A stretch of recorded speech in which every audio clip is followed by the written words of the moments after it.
Apacentar a las ovejas.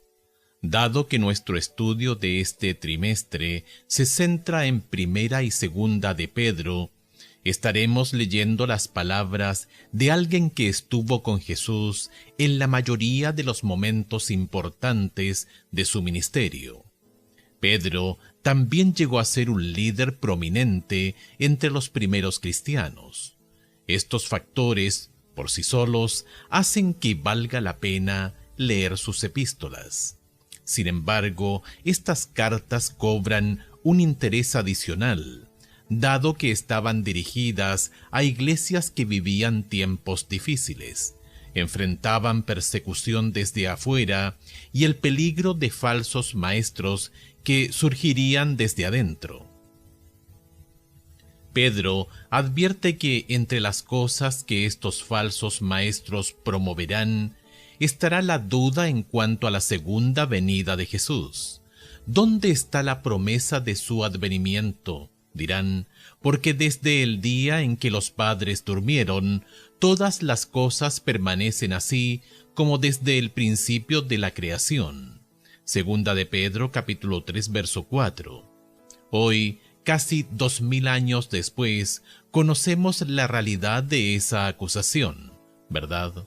Además de la advertencia de Pedro acerca de los falsos maestros, el sufrimiento que enfrentaban las iglesias es un tema recurrente en sus epístolas. Estos padecimientos, dice Pedro, reflejan los sufrimientos de Jesús, quien tomó nuestros pecados sobre su cuerpo cuando murió en la cruz. Primera de Pedro, capítulo 2, verso 24. Pero las buenas nuevas son que la muerte de Jesús trajo nada menos que la libertad de la muerte eterna causada por el pecado, así como una vida de justicia aquí y ahora en aquellos que confían en él. Primera de Pedro, capítulo 2, verso 24.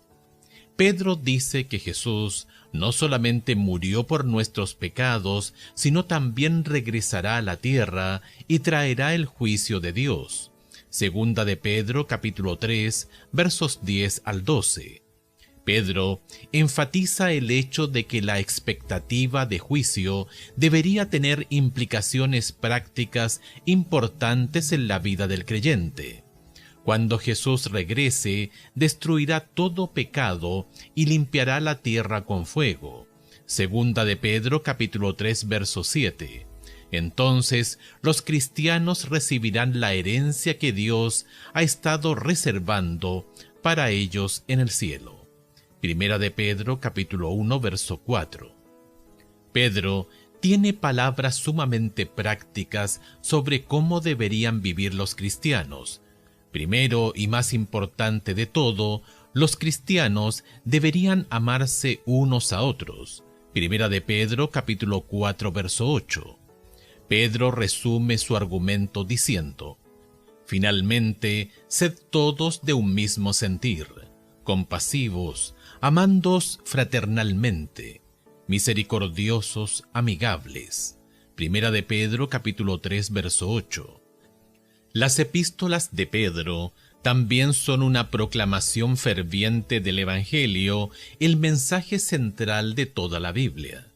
Después de todo, si hay alguien que conoce la gracia salvadora del Señor, es Pedro.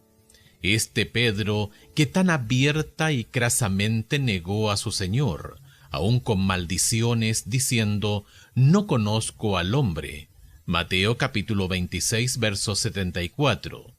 Es el mismo a quien Jesús más tarde dijo: apacienta mis ovejas. Juan capítulo 21, verso 17.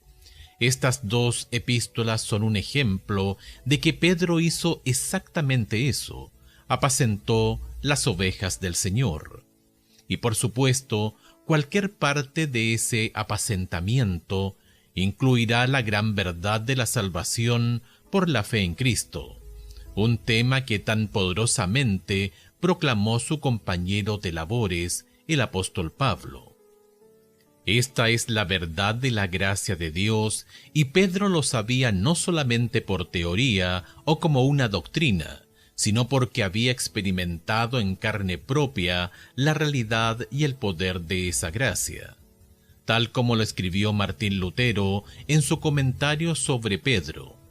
Por consiguiente, esta epístola de San Pedro es uno de los más grandes libros del Nuevo Testamento y es el Evangelio verdadero y puro.